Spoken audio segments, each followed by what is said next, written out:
जय भीम भारत, जय भीम जय भीम बाबा साहेब अमर रहे।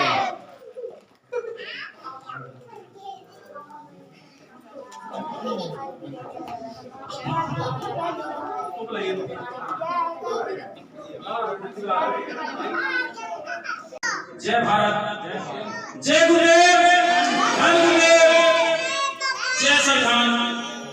साथियों, आज गांव लोहारा में पहुंचकर हम भी बड़े गौरवान्वित महसूस कर रहे हैं कि हमारे समाज के साथी, हमारे भाई आदरणीय मांगेराम सरोहा जी,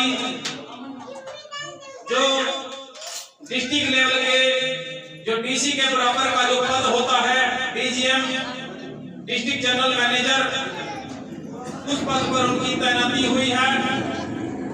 जहां ये आपके गांव लोहारा व जिला कुरुक्षेत्र के लिए गर्व की बात है, वही हमारे लिए भी ये गर्व की बात है कि हमारे समाज का हमारा भाई इतने बड़े पद पे पहुंचा है। इसके लिए हम अपने तहे दिल से उन्हें बधाई देते हैं। आप सभी ग्रामवासियों को भी शुभकामनाएं देते हैं और सभी का धन्यवाद करते हैं कि उनके माध्यम से भाई अजय सरोहा, सतवीर सिंह, उनके जो सहयोग से हमें इस गांव में आने का मौका मिला। और साथियों, मैं अंत में एक बात कहता हूं कि बाबा साहब डॉक्टर भीमराव अम्बेडकर एक बात कहा करते थे कि जिस समाज में 10 डॉक्टर, 10 वकील, 10 इंजीनियर, 10 अधिकारी होंगे, निश्चय ही वो समाज एक दिन तरक्की करेगा। और साथ में उस वर्ग की तरक्की यहाँ से भी मैं नापता हूँ कि उस वर्ग की महिलाएं, उसका समाज उन महिलाओं को कितनी पढ़ने लिखने की, आगे बढ़ने की आजादी देता है, कितना उनको साथ लेकर के चलता है। क्योंकि आज के दौर में हम जो देखते हैं कि हमारे समाज के बच्चे केवल छोटी मोटी नौकरियों के लिए समझौता कर लेते हैं कि चलो यही सही, कोई ग्रुप डी के लिए कलर के लिए कोई ज्यादा नहीं सोचते।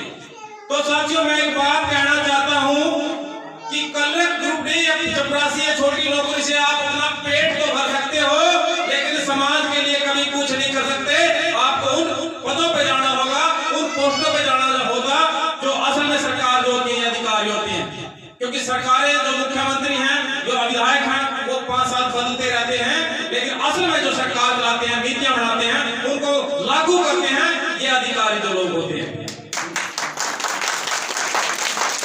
तो साथियों, बाबा साहब डॉक्टर अम्बेडकर भी यही कहा करते थे कि हमें निर्णायक पदों पे जाना होगा। निर्णायक जो पद होते हैं वो छोटी मोटी नौकरियां, वो तो इनके हाथों में होती है। किस तरह से उनको लगाना है, कैसे करना है, ये अधिकारी लोग तय करते हैं। तो साथियों, छोटी नौकरी, ग्रुप डी या कलर, ये बाबा साहब का सपना नहीं है। मेरे अनुसार मैं ऐसे लोगों को बाबा साहब के मिशन का सबसे बड़ा गद्दार या रुकावट मानता हूं, क्योंकि इससे आप अपना पेट तो भर सकते हैं, लेकिन समाज के लिए काम नहीं कर सकते। लेकिन अगर आप करना भी चाहें तो बड़े अधिकारियों का जो आपके ऊपर दूसरी मानसिकता के होंगे, इतना प्रेशर होगा कि आप समाज के लिए चाह के भी कभी कुछ नहीं कर पाएंगे। आप अपने आप के अंदर गिल्टी महसूस करेंगे कि आपका मन भी होगा, तब भी आप कुछ नहीं कर पाएंगे। और साथियों, ये इतना खुशी गर्व का विषय है कि हम बड़े अंदर से उत्साहित हैं। साथ साथ में आज के दौर में जो देखते हैं कि हमारे बच्चे नशे की तरफ जा रहे हैं। नशा जो है नाश की जड़ होता है। और संतों गुरु महापुरुषों का जो आंदोलन रहा है, उनकी जो लड़ाई रही है, बाबा साहब डॉक्टर भीमराव अम्बेडकर की लड़ाई रही है, उनकी 22 प्रतिज्ञाओं में इस नशे का जिक्र है। और इन चीजों से हमें बच के रहना होगा। हमारा जो उद्देश्य है केवल शिक्षा, स्वास्थ्य, रोजगार और बिजनेस की तरफ होना चाहिए। हम बाबा साहब की बड़ी बड़ी बातें करते हैं, गुरुदास जी महाराज की बातें करते हैं, लेकिन बाबा साहब को मानते हैं, हम उनकी कितनी बात को मानते हैं। हमें अपने घरों से जो फालतू के प्रपंच है, पाखंड है, उनको निकाल करके केवल अपनी शिक्षा और बिजनेस व्यवस्था की तरफ ध्यान देना होगा। तभी हमारे समाज की तरक्की का आधार होगा। और एक बात मैं अपनी बहन बेटियों के लिए कहना चाहता हूँ, अपनी चाची ताई माता बहनों के लिए कहना चाहता हूँ।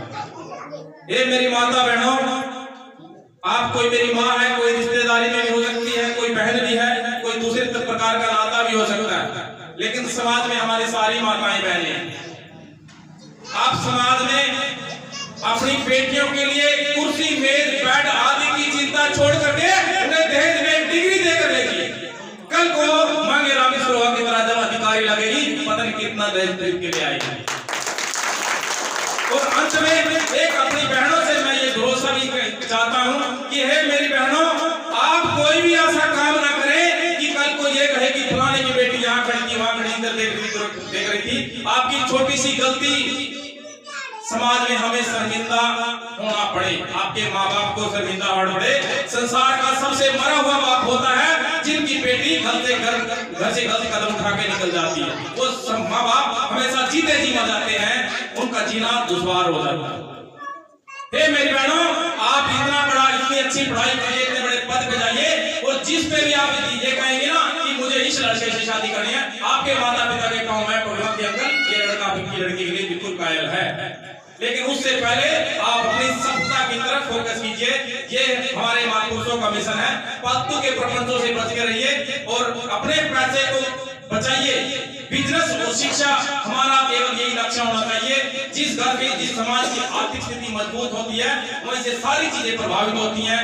धन्यवाद। जय भीम, जय भारत।